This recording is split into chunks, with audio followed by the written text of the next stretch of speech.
Class 7 शुरू करेंगे आज का हमारा क्लास। आज हम लोग डिस्कस करेंगे administration system of Mughal period. तो अब तक हमने डिस्कस किया था मुग़ल्स के फर्स्ट सेकंड थर्ड जितने सारे रूलर्स जो आए थे उन्होंने रूल किया। अब लास्ट में डिस्कस किया था औरंगज़ेब के बारे में। तो अब हम लोग डिस्कस करेंगे औरंगज़ेब के बाद कि एडमिनिस्ट्रेशन सिस्टम जो थे मुग़ल्स के उन्होंने किस तरह से कंट्रोल किया था, किस तरह से इतने बड़े किंगडम्स को उन्होंने रूल किया कंट्रोल करके। Although Babur and Humayun consolidate the Mughals empire in India, they were not able to build an efficient administrative structure. It was under the reigns of Akbar that an efficient administrative structure was been built. तो यहाँ पे सबसे पहले जैसे हमने discuss किया था कि हुमायूं जो थे उन्होंने बाबर के बाद, तो बाबर ने तो स्टार्टिंग ही वॉज द बिगनर, उन्होंने that was put the pillar. वहाँ पे देखा गया कि मुगल्स के किंगडम्स का उन्होंने पिलर सेट किया। फिर उसके बाद हुमायूं आए, तो हुमायूं ने अपने जो भी इसके पापा ने जितने बड़े एरिया कनकर किया था हुमायूं उसको कंट्रोल नहीं कर पाया। फिर बाद में उनको वापस शेर शाह के साथ लड़ाई हुई। तो इसी तरह से धीरे धीरे जो ये वर्ड बार बार आता है कंसोलिडेट मीन्स ऑल टुगेदर, पूरा मिला लेते हैं कि बाबर ने कितना एरिया को कनकर किया था, हुमायूं ने कितना किया था। तो इस तरह से कलेक्टिवली जब उसको हम लोग एक साथ मिला के जब मर्ज करते हैं तो वो बहुत बड़ा एरिया हो जाता है। तो that was been used as a consolidated area. So the Mughal empire in India they were not able to build. तो उन्होंने इन दोनों के अलावा जो भी थे थोड़े बहुत, किसी ने भी इतना इम्पोर्टेंट कोशिश नहीं किया जितना ज़्यादा कोशिश अकबर ने किया था। He build and he try to consolidate कि सभी एरिया को उसने मर्ज करके सभी एरिया को प्रॉपरली मैनेज करे, किसी को कोई प्रॉब्लम ना हो। तो अकबर जो है उन्होंने बहुत अच्छे तरीके से रूल करने की कोशिश की थी इंडिया में। Akbar not only consolidate the Mughals power but also united different parts of its empire through a union और through a uniform and standardize system of administration. So this was one of his great achievement. तो अकबर ने इतनी कोशिश की थी, उन्होंने consolidate किया, जिसका रिजल्ट ये था कि लोग उसको, जितने सारे रूलर्स थे they try to like him और they have try to copy administrative system जो है उन्होंने उनकी। साथ साथ इवन अकबर, जैसे मैंने कहा था शेर शाह की कुछ एडमिनिस्ट्रेटिव सिस्टम थी जो अकबर ने भी उनको कॉपी की थी उनकी, क्योंकि वो चीज़ें जो अच्छी थी उन्होंने उसको चेंज नहीं किया था जब उन्होंने स्टार्ट किया रूल करना। तो इसी तरह से इनका जो स्टैंडर्ड था यूनिफॉर्म था सबके लिए बराबर और एक स्टैंडर्ड सिस्टम मेंटेन रखा था। तो ये सबसे बड़ी इंपॉर्टेंट अचीवमेंट थी अकबर की। ठीक है, फिर the administrative system was set by Akbar incorporated the royal traditions of central Asia and India. तो इन्होंने जो भी सिस्टम अपनाया उनमें से सबसे बड़ी इंपॉर्टेंट बात थी कि उन्होंने क्या किया कि एडमिनिस्ट्रेटिव सिस्टम जो भी थे उन्होंने एक तो सेंट्रल एशिया, क्योंकि वो सेंट्रल एशिया से बिलोंग कर रहे थे, और इंडिया में, तो इंडिया के लोगों को भी लगना चाहिए कि they should be something in same system. तो इस तरह से उन्होंने दोनों को मिला के एक सिस्टम फॉलो किया, सेंट्रल सिस्टम फॉलो किया। ठीक है, तो it was a centralize monarchy. Centralize means अब सेंट्रली जो जैसे हमारे सेंट्रल गवर्नमेंट है, स्टेट गवर्नमेंट है, तो स्टेट में भी कोई रूल करने के लिए सीएम है, सेंट्रल में प्राइम मिनिस्टर्स है। तो इसी तरह से इन्होंने सबसे पहले एक तो कंसोलिडेट किया सारे एरिया को मर्ज करके, बाद उन्होंने रूल करना शुरू किया और control central, that was Delhi. अब वो रूल करते थे एज अ किंग, तो मोनार्च मीन्स किंग। ठीक है, in which the empire held absolute power, जिसमें सबसे पावरफुल जो रूलर वो किंग ही है और उसी के पास जो है पावर है वो एब्सोल्यूट पावर है, इसके अलावा किसी के पास उनसे जैसा पावर नहीं है। So the empire was divided into provinces. तो इसी तरह से उन्होंने सेंट्रल के साथ साथ उन्हें पूरे किंगडम्स को डिवाइड किया प्रोविंसेस में। मतलब provinces means just a small area. तो मान लो यहाँ पे जैसे हमारा स्टेट होता है, तो वैसे उन्होंने अलग अलग प्रोविंसेस, अलग अलग स्टेट्स को डिवाइड कर दिया अपने किंगडम्स को। But Akbar was periodically informed of the development in each provinces. लेकिन इन्होंने डिवाइड करने के बाद उनको डिवाइड किया, at the same times the person who has been held responsible for the provinces, जिसको उसने अपॉइंट किया था प्रोविंसेस के लिए, उनको ये इन्फॉर्म था कि कुछ भी अगर उनके अंदर चेंजेस आता, डेवलपमेंट होता, वो डेवलपमेंट किंग को इन्फॉर्म्ड होना चाहिए। तो इसीलिए जो भी चीज़ें चेंजेस आती गई समय में, वो सभी चीज़ें किंग को इन्फॉर्म कर दिया जाता था। He personally supervise the work of nobles and officials. साथ साथ जो भी सुपरवाइज़र होते थे वो उनको कभी भी खुद अपने आप उनको छोड़ते नहीं थे, या फिर नॉबल्स जो भी थे, चीफ थे, मुखिया जो थे, उन सब के ऊपर नज़र कौन रखते थे? खुद अकबर रखते थे। So in the royal palaces they use to be a hall for confidential meeting between the emperor and the administrator. साथ साथ इनकी जो मीटिंग होती थी, ठीक है, तो उस मीटिंग के थ्रू, तो वहाँ पे एक हॉल रूम था जहाँ पे वो लोग कॉन्फिडेंशियल मीटिंग्स, जहाँ पे आराम से सिर्फ किंग और उसके एडमिनिस्ट्रेटिव जो भी होंगे वो वहाँ पे बैठेंगे और डिस्कस करेंगे, मीटिंग्स करेंगे। इट वॉज कॉल्ड एज दीवान खास, उसे दीवान खास के नाम से बताया गया, और the hall for confidential meeting, या फिर हम उसको कॉन्फिडेंशियल मीटिंग हॉल बोल सकते हैं। Akbar held darbar for common people also. Means the citizens, they can go to the king directly और अपनी शिकायत जो है उनको डायरेक्टली किंग को बता सकते हैं। तो कॉमन पीपल के लिए उन्होंने भी वो दरबार बनाई थी, which took place in a hall for public audience. तो ये सिर्फ पब्लिक के लिए था, जिसको नाम दिया था दीवान आम। ठीक है, तो ये था दीवान आम, ये पब्लिक के लिए था, और दीवान खास फॉर एडमिनिस्ट्रेटिव के लिए था। तो इसी तरह से उन्होंने अलग अलग डिपार्टमेंट बनाए थे, जिसके कारण सारी चीज़ें स्मूथली सिस्टमेटिकली रन करें, इसके लिए। अब central administration. In the administrative system of Akbar, the empire was the head of both civil and military administration. अब सेंट्रल में जाते हैं तो सेंट्रल एडमिनिस्ट्रेटिव के अंदर जो सेंट्रल है, जो उनका राज्य है, दैट वाज कैपिटल, तो उसके अंदर देखने के लिए अकबर खुद वो जो एडमिनिस्ट्रेटिव सिस्टम है वो खुद कंट्रोल करता है सेंट्रल में, वो हेड है खुद।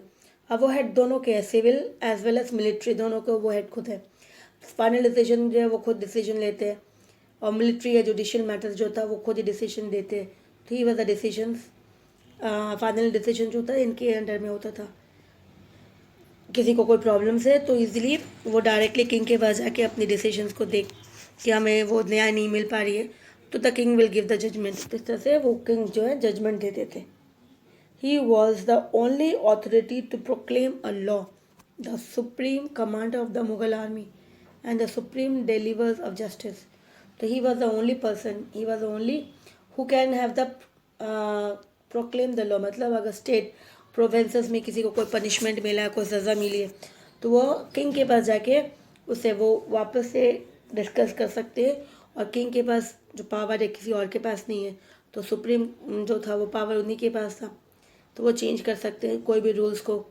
इसी तरह से, और साथ में कमांडर इन चीफ मुगल्स के आर्मी के खुद अकबर थे, अपने सेना के साथ साथ जजमेंट, सुप्रीम जज, तो वो जस्टिस देने के लिए वो खुद ही प्रोवाइड करते थे।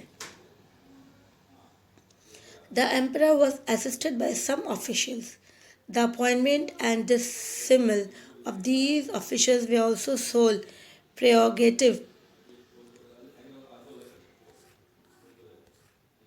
Of the emperor. तो यहाँ पे वापस से कि जो भी एम्परर जो भी असिस्टेंट ऑफिशियल्स होते थे, अपॉइंटमेंट करना, डिस्कस करना, निकाल उनको, ये भी पूरा का पूरा पावर जो था सेंट्रल में किंग के पास ही था। किंग किसी से कुछ पूछेंगे नहीं कि मुझे किसे रखना है, किसे निकालना है। सब important officials in Akbar's administration way also follow. तो इसके अलावा भी कुछ इम्पॉर्टेंट ऑफिशियल्स जो डिसीजन लेते थे वो भी, तो यहाँ पे कुछ है उसमें से सब important officials in Akbar administrative जो ऑफिसर्स अपॉइंट किए गए थे अकबर ने किया था, जैसे वज़ीर who was in charge of the revenue department, tax department, ठीक है, जैसे दीवान के नाम से भी, तो ये रेवेन्यू कलेक्ट कर सकते थे, इनका काम था रेवेन्यू कलेक्ट करना, टैक्स कलेक्ट करना, मतलब वज़ीर। Mir Bakhshi military department, head of the military department, apart from king के बाद मीर बख्श जो था वो उसके बाद इम्पोर्टेंट पोस्ट में था। Mir Saman who acted as a supervisor of the royal household. Household जो भी घर में, घर के पूरा किंगडम्स को देखने के लिए, तो हु विल मेंटेन कि सब कुछ सही चल रहा हाउस होल्ड के अंदर, तो मिड सामान को रखा गया था। फिर नेक्स्ट थे सदर जहाँ काजी, जिसे काजी के नाम से भी कहा गया, who was the advisor of the emperor in religious matter, also the chief जज ऑफ द एम्पर।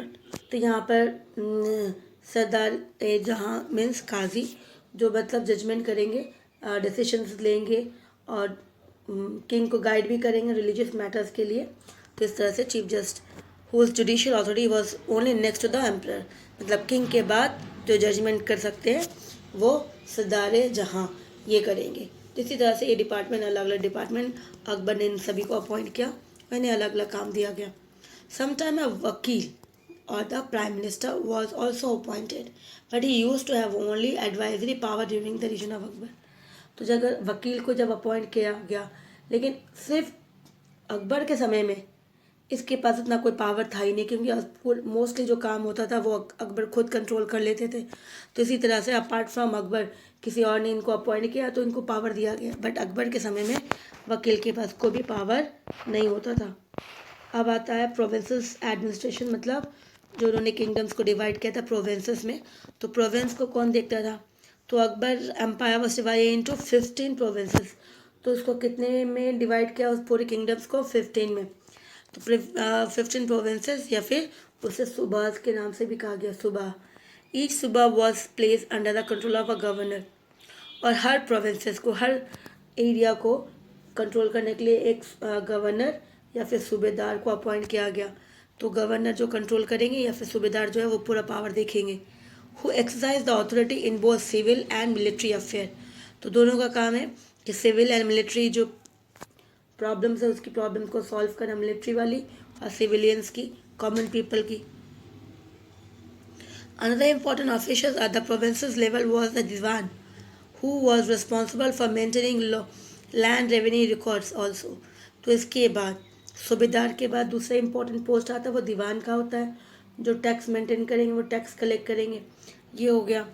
फिर office subedar and the diwan act as a check on each others power, और साथ साथ दोनों को ही पावर दिया गया था कि दोनों एक दूसरे के ऊपर नज़र रखें, ताकि कोई भी ज़्यादा पावरफुल ना बन जाए और कोई भी करप्ट ना हो जाए। इसके लिए किंग ने उन दोनों को ही पावर दिया था कि एक दूसरे के ऊपर नज़र रखें। इसी तरह से check on each others power. Each suba was further into divided. तो जिस तरह से किंगडम्स को डिवाइड किया प्रोविंसेस या सूबाज में, फिर सूबाज को वापस डिवाइड किया फर्दर डिस्ट्रिक्ट्स में। जैसे आज हम लोग सेंट्रल गवर्नमेंट, स्टेट को वापस डिवाइड किया डिस्ट्रिक्ट्स में, तो इस तरह से यहाँ पर भी प्रोविंसेस को डिवाइड किया, सूबाज को डिवाइड किया इनटू डिस्ट्रिक्ट या फिर सरकार। तो यहाँ पे डिस्ट्रिक्ट या फिर सरकार की तरह इसको डिवाइड कर दिया। फिर वापस से डिस्ट्रिक्ट को वापस जैसे डिवाइड कर सकते हैं, तो ईच सरकार वॉज डिवाइड इनटू परगनास, क्योंकि डिस्ट्रिक्ट से छोटा परगनास होता है। तो यहाँ पे वापस से डिस्ट्रिक्ट को डिवाइड किया परगनास के अंदर। The lowest administrative unit was a village. तो सबसे जो छोटा वाला देखा गया कि जो सबसे छोटा था यूनिट वो था विलेज। तो विलेज हुज कंट्रोल, तो यहाँ पे विलेज को कंट्रोल करने के लिए किसको रखा गया था? Panchayat. That village was controlled by a panchayat. फिर a number of village constitute a pargana. तो बहुत सारे विलेज ज्वाइन करने के बाद वो क्या बनता है? वो परगना बनाते हैं, ठीक है। फिर बहुत सारे परगना ज्वाइन करता तो डिस्ट्रिक्ट बन जाएगा, बहुत से डिस्ट्रिक्ट ज्वाइन करेंगे तो सूबास बन जाएंगे, और सूबास को ज्वाइन करेंगे तो एक किंगडम बन सकता है। तो इसी तरह से ये इसको डिवाइड किया था। तो central government that was provinces को डिवाइड किया तो सूबा या फिर प्रोविंसेस। तो वापस सूबास को डिवाइड किया डिस्ट्रिक्ट में या फिर सरकार में। फिर वापस डिस्ट्रिक्ट को डिवाइड किया परगना में। तो परगना इसका सबसे छोटा पार्ट था विलेज, और विलेज को कंट्रोल करने वाला कौन थे? पंचायत। तो इसी तरह से अब जैसे विलेज है वैसे ही शहर भी थे, towns and so towns was govern by कोतवाल। तो जिस तरह से गांव था, परगना, पंचायत थी, वैसे टाउन को गवर्न करने के लिए कोतवाल को रखा गया था। तो टाउन को वाज बिन कंट्रोल और govern by Kotwal, who was responsible for maintaining law and order and keeping a record of people living in that town। तो कोतवाल का काम था लॉ मेंटेन करना और रिकॉर्ड रखना, कौन से लोग रहते हैं, कैसे रहते हैं, ये चीज़ें काम थी उसकी, कोतवाल की, ठीक है। तो इसी तरह से उन्होंने डिवाइड करके ताकि सिस्टमेटिक सारा रूल हो जाए हर एरिया को, और वो चेक करने के लिए खुद चेक करते थे और एक दूसरे को दिया गया था पावर ताकि एक दूसरे को वो खुद चेक करे कि कोई भी ज़्यादा डिक्टेटर ना बन जाए. One of the most remarkable features of Akbar's administration was the Mansabdari system, which has both military and a civil aspect attached to it. तो जिस तरह से अकबर की एडमिनिस्ट्रेटिव सिस्टम इतनी अच्छी थी, उन्हीं में से एक मनसबदारी सिस्टम था. Mansabdari system means tax system, tax collections. ठीक है, ये डिस्कस करेंगे अभी टैक्स सिस्टम. तो इसी तरह से ये भी बहुत इंपॉर्टेंट और इन्होंने बहुत अच्छा बनाया था, जिस तरह से मिलिट्री, जिसे both military as well as civil aspects दोनों को अटैच करते हैं, दोनों को मिला के. So the power of the Mughal empire was derive largely from its military organisations. तो मुगल्स का जो मेनली पावर जो देखा जाए, कंट्रोल और ड्राइव जो भी, क्योंकि मिलिट्री स्ट्रांग रहेगी, मिलिट्री के कारण वो युद्ध कर सकते हैं. तो it's a very important. Military जो है बहुत अच्छा होना चाहिए, स्ट्रांग होना चाहिए, ऑर्गेनाइज होना चाहिए. Apart from maintaining a standard army and a group of trusted loyal soldiers, ये बहुत इंपॉर्टेंट होता है कि अच्छा खासा एक आर्मी हो और वो स्ट्रॉन्ग आर्मी हो. साथ में जो वहाँ पे लोग काम कर रहे, they must be all trustee, जो ट्रस्ट वर्थ हो, जिस पे भरोसा कर सके. ये तो बहुत इंपॉर्टेंट होता है. So apart from that Akbar distributed the military responsibilities among group of officers known as mansabdar. तो यहाँ पर इसके अलावा भी मिलिट्री पावर्स के साथ साथ अकबर ने मिलिट्रीज को कुछ रिस्पॉन्सिबिलिटीज़ और भी दी थी. कुछ ग्रुप्स के पीपल्स को, सभी को नहीं, जिसको वो बहुत ज़्यादा लॉयल उनके साथ थे उनको, और उन्हें नाम दे दिया गया मनसबदार. इनका काम क्या था? The mansabdar was personally appointed by the emperor himself, meanings ranks. तो यहाँ पे मनसबदार के मतलब यहाँ पे सॉरी ये दूसरी वाली है मनसबदार. यहाँ पे एग्जैक्टली वो टैक्स सिस्टम नहीं है, ये रैंक वाले सिस्टम्स है. ठीक है, तो यहाँ पर मनसबदार और टैक्स वाले सिस्टम अलग आएगा आगे जाके. तो यहाँ पे मनसबदार वाला हो गया कि वो rank holders who will appoint the persons. Military में जितने सारे रैंक होते हैं, अलग अलग पोस्ट होते हैं, तो उसी तरह से the mansabdar was personally appointed. जो मेन मनसबदार जिसको उन्होंने अपॉइंट किया था किंग ने, तो वो मनसबदार हो गए. So the mansabdar was personally appointed by the emperor himself. Mansabdar को तो पर्सनल किंग ने उसको अपॉइंट किया था. मनसब का मतलब यहाँ पे रैंक बता दिया, रैंक होल्डर. फिर mansabdar was assigned a rank in the hierarchy of the Mughals administrative structure. Hierarchy means from first positions to the last positions, rank. ठीक है, तो from first to last position जो होता है, तो रैंक वाइज जो उसको हम लोग अरेंज करेंगे तो उसे हम कहते हैं हियरarchy. ठीक है, तो मनसबदार वॉज असाइंड. तो ये असाइन क्या करते हैं, वो मिलिट्रीज में कौन सा पहला पोस्ट है, सेकंड पोस्ट है, थर्ड पोस्ट है, इस तरह से वो मेंटेन करना. तो इस तरह से इसका अपॉइंटमेंट का काम जो है वो कौन करेगा? मनसबदार करेंगे, क्योंकि मनसबदार को सबसे पहले किंग ने अपॉइंट कर दिया था. इसके लिए ही had to maintain a defined number of horseman. तो इनका काम होता था ये हॉर्समैन को अपॉइंट करे, कितने नंबर्स ऑफ पीपल्स चाहिए हॉर्समैन में, उनके ऊपर. फिर लोएस्ट रैंक कौन चाहिए, कितने लोग चाहिए उसके अंदर, 10 एंड द हाईएस्ट बीइंग 5000. तो इसी तरह से अलग अलग डिपार्टमेंट में कितने लोगों को अपॉइंट करना है, ये सारा काम उनका था. द हाईएस्ट रैंक वो अवर रिजर्व्ड फॉर प्रिंसेस. तो यहाँ पे जो भी सबसे इम्पोर्टेंट था, सबसे टॉप में जो था रैंक, वो प्रिंसेस को मिलता था, मतलब जो किंग के बेटे होते थे उनको मिलता था. नेक्स्ट शुरू होता है रेवेन्यू सिस्टम. तो रेवेन्यू सिस्टम में यहाँ पर अकबर ने जो भी फीचर्स थे वो शेर शाह सूरी की रेवेन्यू सिस्टम उसने अपनाया था, क्योंकि रेवेन्यू सिस्टम जो था शेर शाह का बहुत ही ज़्यादा फेमस और वेल मैनेज था. तो इसके लिए अकबर ने उसके रेवेन्यू सिस्टम को एज इट इज़ फॉलो किया, थोड़ा मॉडिफाई किया, और उसके बाद उन्होंने उसे फॉलो करने के बाद तो इससे क्या हो गया कि बहुत सारे जो चीज़ें थी, लोगों को जो भी उनकी स्ट्रक्चर था रेवेन्यू का सिस्टम का, वो बहुत पसंद आया था. तो इसी तरह से वो वेल डेवलप्ड और एक कॉम्प्रिहेंसिव रेवेन्यू सिस्टम बन गया. साथ साथ तोदरमल जो उनके सारे नवरत्न थे, जिसने अलग अलग well qualified and skilled person जो थे उनके कोर्ट के अंदर, उनमें से एक तोदरमल थे जिसको नवरत्न के नाम से कहा जाता है, उनमें से एक रत्न थे और ये रेवेन्यू मिनिस्टर थे. तो इन्होंने भी अपना कंसेप्शन अपने अकॉर्डिंग जो भी इन्होंने सिस्टम को थोड़ा सा चेंज किया, मॉडिफाई किया था, तो उसके अकॉर्डिंग उन्होंने अपना नाम उस सिस्टम को इम्प्लीमेंट करके अपने नाम से उस सिस्टम को फॉर्म किया। तो उसके थ्रू उन्होंने नाम दिया तोदरमल बंदोबस्त। तो उनका नाम दिया था तोदरमल बंदोबस्त करके। तो इस तरह से इन्होंने सिस्टम को थोड़ा मॉडिफाई किया। अकॉर्डिंग टू तोदरमल बंदोबस्त system, land was measured. Land को मेजर करने लगे। लैंड मेजर करके कितना किसके पास ज़मीन है उसके अकॉर्डिंग वो टैक्स कलेक्ट करेंगे। इसके लिए लैंड मेजर का सिस्टम जो था इसमें से थोड़ा चेंज किया।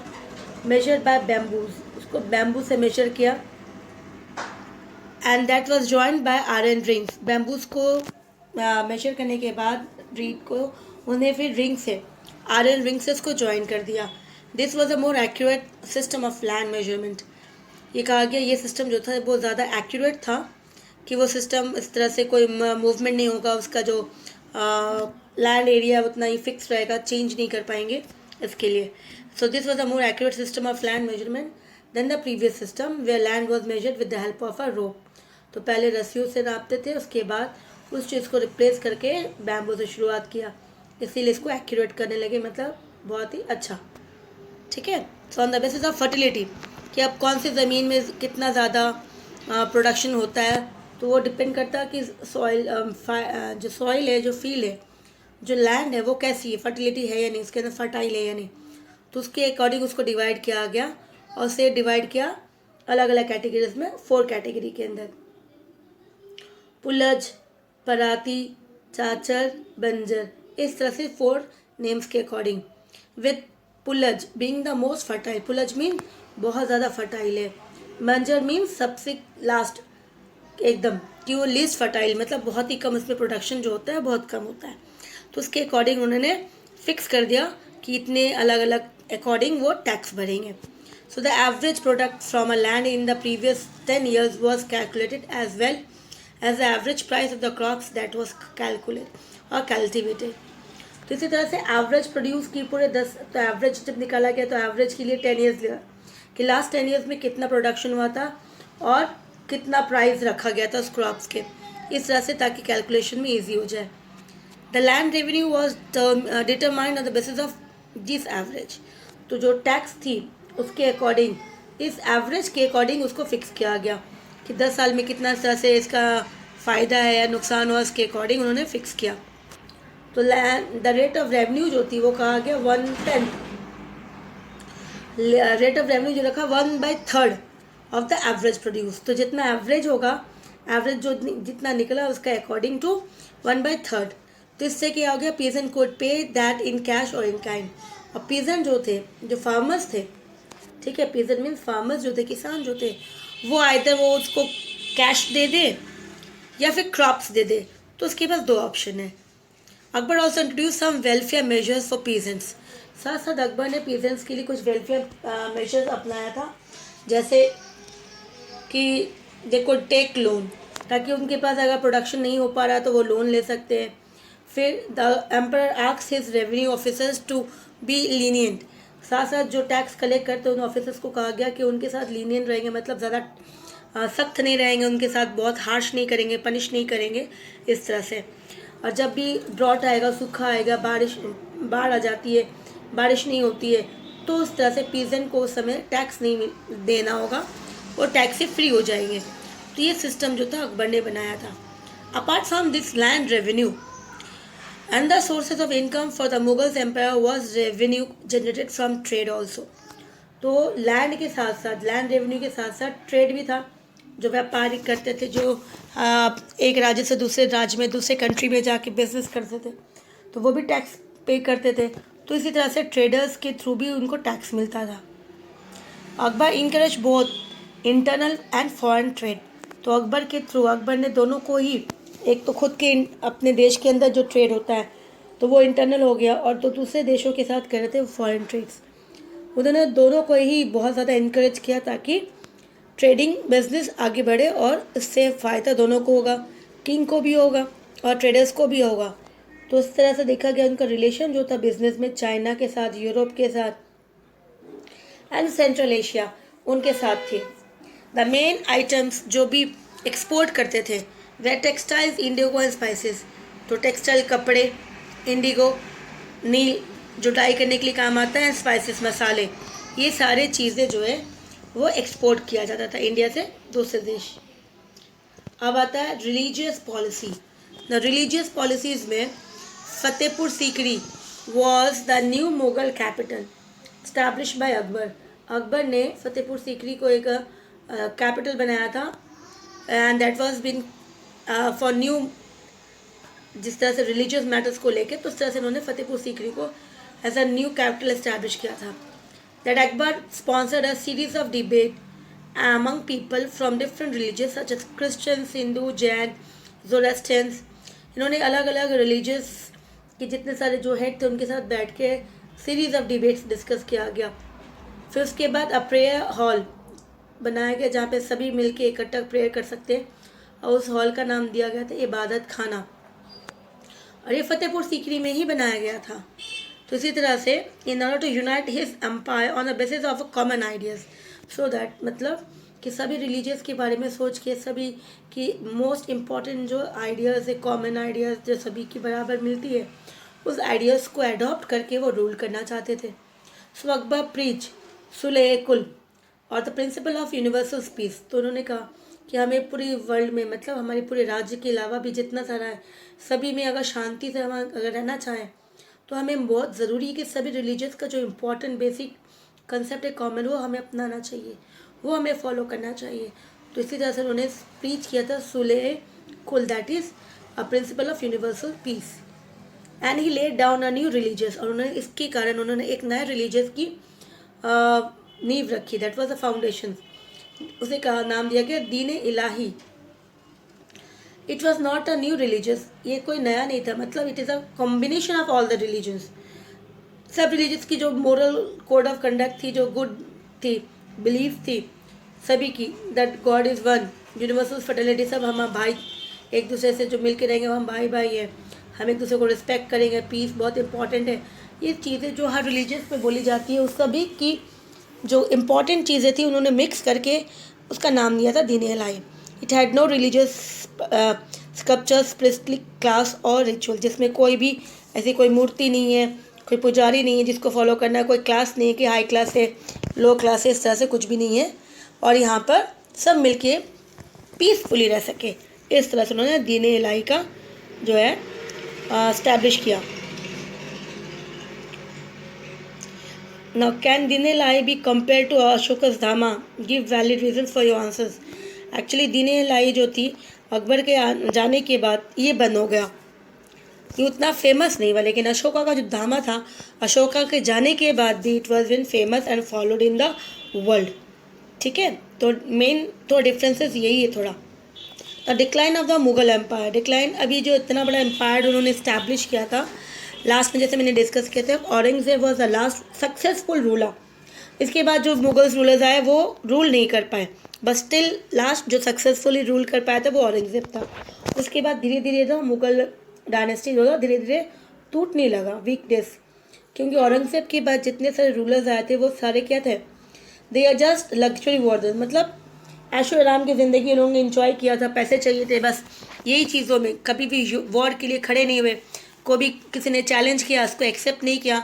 तो इसी तरह से धीरे धीरे जो उनके पास जितना एरिया था धीरे धीरे सब लोगों ने उनसे छीनना शुरू कर दिया, जैसे जाट ने, फिर राजपूत ने, फिर सिख ने, तो इस तरह से अलग अलग जिसके थ्रू मराठास ने, तो जिनसे जिनसे उन्होंने मुगल्स ने उनसे राज्य ली थी और इनको अपने राज्य में मर्ज किया था वापस, वो सभी किंगडम जो थे बिग हो या स्मॉल, सभी ने अपने आप में इंडिपेंडेंट डिक्लेयर करना शुरू कर दिया after the death of Aurangzeb.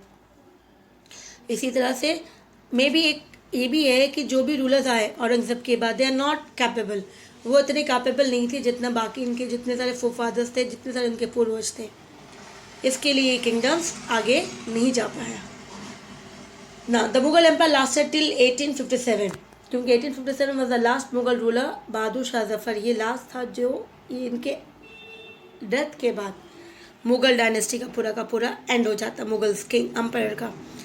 तो इसी तरह से Bahadur Shah Zafar was the last ruler who was arrested after 1857, उसको रंगून भेज दिया जाता है, उन्हें जेल हो जाती है, ब्रिटिश जो थे उन्होंने उनको रंगून भेज देते हैं, और जिसके कारण ही हैज़ 2 चाइल्ड ऑल्सो।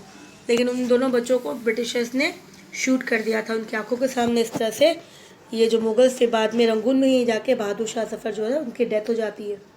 तो इसी तरह से पूरा का पूरा जो मुग़ल एम्पायर था उनके जो लास्ट रूलर थे वो भी डेथ हो गए। तो इसी तरह से किंगडम्स जो था पूरा का पूरा एंड हो गया।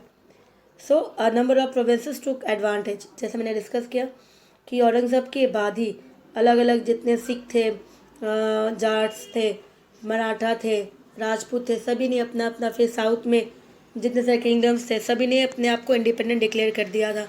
और धीरे धीरे जो मुगल्स इतना बड़ा एरिया था, साम्राज्य था, वो सिर्फ और सिर्फ कंसंट्रेट रह गया था दिल्ली और दिल्ली के आसपास एरिया में ही। तो इसी तरह से इसकी सिचुएशन ख़राब हो गई थी और इसी तरह से वो डिक्लाइन, क्योंकि इसके बाद फिर मोस्टली मुगल्स के बाद जो थे ब्रिटिश ऑलरेडी वो उसने कैप्चर कर लिया था पूरे इंडिया में और रूल करना शुरू कर दिया था। तो इसी तरह से उसके बाद तो ब्रिटिशर्स ने किया। फिर हमने ब्रिटिशर्स को हराया वापस 1947 में। 1857 में that was the first Indians ने रिवॉल्ट किया था ब्रिटिशर्स के साथ। फिर ये रिवॉल्ट मतलब 100 ईयर्स रूल होने के बाद रिवॉल्ट हुआ। फिर वापस इसके बाद 100 ईयर्स हमने वापस लड़ाई लड़ी और फिर हमें 1947 में आज़ादी मिली इंडिया को। तो इसी तरह से फिर इंडिया भी आज़ाद हो गया इन सभी से गुलामों से। तो हमारा ये चैप्टर जो था ये कंप्लीट हो जाता है। ये लंबी, बहुत लंबी चैप्टर थी, ठीक है। तो नेक्स्ट वीडियो में हम लोग क्वेश्चन आंसर्स करेंगे इसके। So till then take care, thank you.